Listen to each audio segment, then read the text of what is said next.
KIMS hospital Secunderabad సుఖీభవకు తిరిగి స్వాగతం.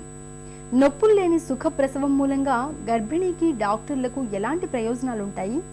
Painless delivery మూలంగా తల్లికి గాని బిడ్డకు గాని ఇబ్బందులు ఏమైనా ఎదురవుతాయా? మొదలైన వివరాల గురించి ఇప్పుడు చూద్దాం.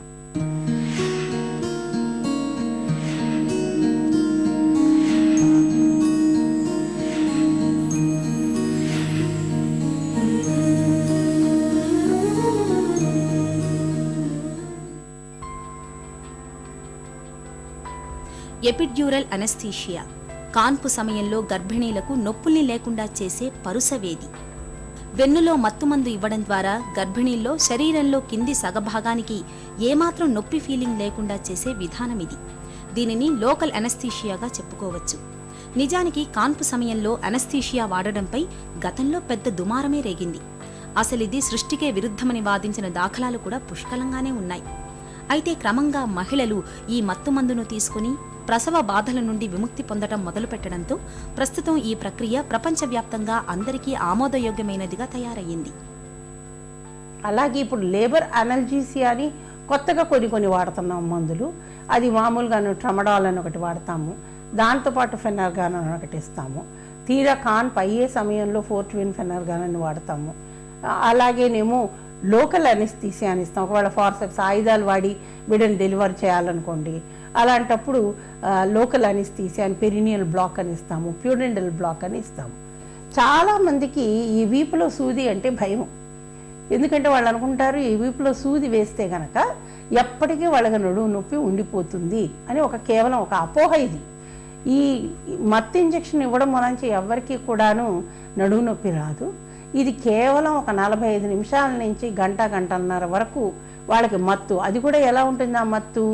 బొడ్డు కింద నుంచి కింది భాగంలో వాళ్ళకి స్పర్శ జ్ఞానం ఉండదన్నమాట, కదలలేరు. కానీ వాళ్ళు పూర్తిగాను మేల్కొనే ఉంటారు, మాట్లాడగలరు, ఏం జరుగుతుందో తెలుస్తుంది, ఇవన్నీ కూడా జరుగుతుంది. కానీ ఈ మత్తు ఇచ్చేదానికి కూడా కొంచెం ఎక్కువగా అనుభవం ఉన్న వాళ్ళే ఇవ్వాలి. ఎందుకంటే ఇచ్చేటప్పుడు వాళ్ళకి పొట్ట పెద్దగా ఉంటుంది కాబట్టి వాళ్ళని వంచలేము, కూర్చోబెట్టి ఇవ్వాల్సి ఉంటుంది. ఆ ఇచ్చేది కూడాను పైకి వెళ్లకుండా చూసుకోవాలి. ఇవన్నీ కాకుండాను ఎపిడ్యూరల్ అనాల్జేసియా అని చెప్పేసి ఒక కొత్త రకం అనస్థీసియా. ఇది కొత్త రకం కూడా కాదనుకోండి, చాలా కాలం నుంచే ఉంది. కానీ మన దేశంలో అది అంత ప్రాచుర్యానికి రాలేదు. కానీ ఇప్పుడు చాలామంది ఇంటర్నెట్లో చూసి అడుగుతున్నారు కూడాను. ఇది ముఖ్యంగా ఎక్కువగా నొప్పులైనప్పుడు పేషెంట్ మనల్ని నేను ఇంకా నొప్పులు భరించలేను, నాకు ఈ నొప్పులు భరించకుండా ఉండడానికి అది తక్కువ చేయడానికి మీరు ఏదైనా ఇంజెక్షన్ ఇవ్వండి అన్నప్పుడు ఈ ఎపిడ్యూరల్ అనాల్జేసియా అన్నది వాడతారు. ఈ ఎపిడ్యూరల్ అనాల్జేసియా ఇవ్వాలంటే మనకి ఇన్హౌస్ అనస్థీసియాలజిస్ట్ అంటాం. అంటే 24 గంటలు ఆసుపత్రిలో మత్తు డాక్టర్లు అందుబాటులో ఉంటేనే ఇది ఇవ్వాలి. దీనికి కూడాను మామూలుగాను వీపులో వెన్నుపూసకి ఒక చిన్న సూది లాంటిది వేసి దాంట్లో ఒక ట్యూబ్ లాంటిది దాంట్లో ప్రవేశపెడతారు. నొప్పి ఎక్కువైనప్పుడల్లా కొద్దిగా ఆ మత్తు మందు ఎక్కిస్తూ పోతారన్నమాట. ఈ ఎపిడ్యూరల్ అనాల్జేసియా వాడడం వల్ల లాభాలు కూడా ఉన్నాయి. ముఖ్యంగాను ఒకవేళ ఉన్నట్టుండి మనం సిజేరియన్ చేయవలసిన అవసరం వచ్చిందనుకోండి, బిడ్డకి ఏదో ప్రమాదం ఉందని కానీ తల్లికి ఏదో ప్రాబ్లం ఉందని కానీ, అలాంటప్పుడు మళ్ళీ మత్తు ఇవ్వాల్సిన అవసరం ఉండదు. దీన్నే టాపప్ చేసుకుని అలాగే సిజేరియన్ కూడా చేసేయవచ్చు అన్నమాట. ఈ ఎపిడ్యూరల్ అనాల్జేసియా కావాలి అని అనుకున్న వాళ్ళు అన్ని విధమైనటువంటి సౌకర్యాలు ఉన్నటువంటి ఆసుపత్రిలోనే చేసుకోవాలి. అంటే గబుక్కుని ఆపరేషన్ చేసే వస్తుండాలి, 24 గంటలు మత్తు డాక్టర్లు అక్కడే ఉండాలి, పక్కనే కూర్చోవాలి కూడాను. అలాగే కాన్పు డాక్టర్లు కూడా పక్కనే ఉండాలి.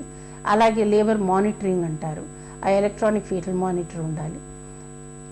అవసరమైతే కనుక 5 నిమిషాల లోపల ఆపరేషన్ థియేటర్కి తీసుకెళ్ళిపోయి ఆపరేషన్ చేసే వసతి కూడా ఉండాలి.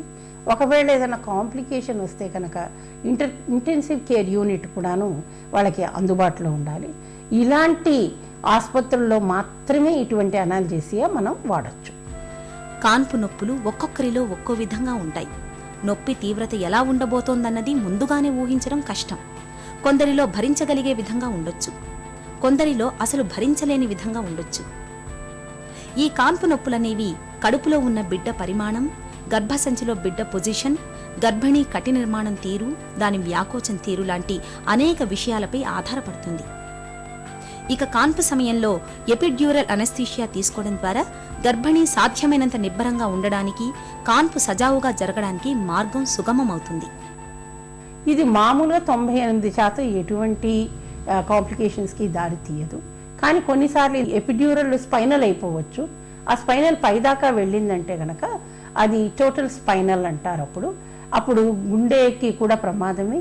ఇంకొక ముఖ్యమైనటువంటి ప్రాబ్లం ఏంటంటేను ఈ ఎపిడ్యూరల్ అనల్జీసీ ఇచ్చినప్పుడు నేను ఇందాక అన్నట్టు గర్భాశయ ముఖద్వారం పూర్తిగా తెలుసుకున్న తర్వాత మామూలు కాన్పుల్లో మేము మామూలుగా అంటే ఈ మత్తులు ఏవి ఇవ్వకపోతే కనుక 1-2 గంటల లోపల ప్రసవం జరుగుతుంది. కానీ ఈ ఎపిడ్యూరల్ అనల్జీసియాలో వాళ్ళకి ఆ కండరాలను మేము పారలైజ్ చేస్తాం కాబట్టి వాళ్ళు ముక్కలేరు కాబట్టి బేబీ బయటికి రాదు. కాబట్టి ఒక 3 గంటల సేపు దాకా కూడాను మేము ఆగి చూస్తాము. అప్పటికి కాకపోతే ఆయుధాలు వాడి ఫార్సెప్స్ అంటారు, ఆయుధాలు వాడి కాన్పు చేయవలసిన అవసరం రావచ్చును. మందులు వాడే ముందు మనం ఆబ్స్టిషన్స్గా అంటే కాన్పు నిపుణులుగాను అలాగే మత్తు నిపుణులు కూడాను కొన్ని విషయాలు మనం ఆలోచన చేయాలి. మామూలుగాను గర్భిణీ కాని స్త్రీలో ఉండే విషయాలకి గర్భిణీ అయిన స్త్రీలోను గుండె కొట్టుకోవడం కానీ, అలాగే కార్డియోవాస్కులర్ సిస్టమ్ అంటాం, బ్లడ్ ప్రెషర్ చేంజెస్ అంటాం, అలాగే గర్భాశయం కూడా చాలా పెద్దగా అయిపోవడం మూలంచి ఆ గుండెకు వెళ్ళేటువంటి ధమనులు సిరుల మీద కూడా దాని ప్రెషర్ ఉంటుంది. వీటన్నిటి మూలంచి తర్వాత రక్తం కూడాను వాల్యూమ్ పెరిగిపోతుంది అనమాట, ఉండవలసిన దానికంటే ఎక్కువగా ఉంటుంది. వీటన్నిటితో కూడాను కొన్ని మార్పులు చేర్పులు వాళ్ళ శరీరంలో జరుగుతాయి. అలాగే వాళ్ళకి వీటన్నిటితో పాటు ఏమైనా జబ్బులు ఉన్నాయనుకోండి, ఒకవేళ బ్లడ్ ప్రెషర్ ఎక్కువగా ఉంది, గుర్రపువాతం ఉంది, లేకపోతే చాలా లావుగా ఉన్నారు, వాళ్ళు పొట్టిగా ఉన్నారు, లేకపోతే కనుక వాళ్ళకి గుండె జబ్బు ఏదన్నా ఉందనుకోండి, లేక వాపులు ఎక్కువగా ఉన్నాయి, ఇలాంటివన్నీ ఉన్నప్పుడు కూడాను మత్తు ఇవ్వడం మూలంచి కొన్ని కష్టాలు రావచ్చు, మనకి కాంప్లికేషన్స్ కూడా రావచ్చు అన్నమాట. నొప్పి లేకుండా కాన్పు జరిగేందుకు మత్తు ఇంజెక్షన్లు ఇవ్వడానికి బదులుగా ఇతరత్రా వేరే పద్ధతులు ఏమైనా ఉన్నాయా?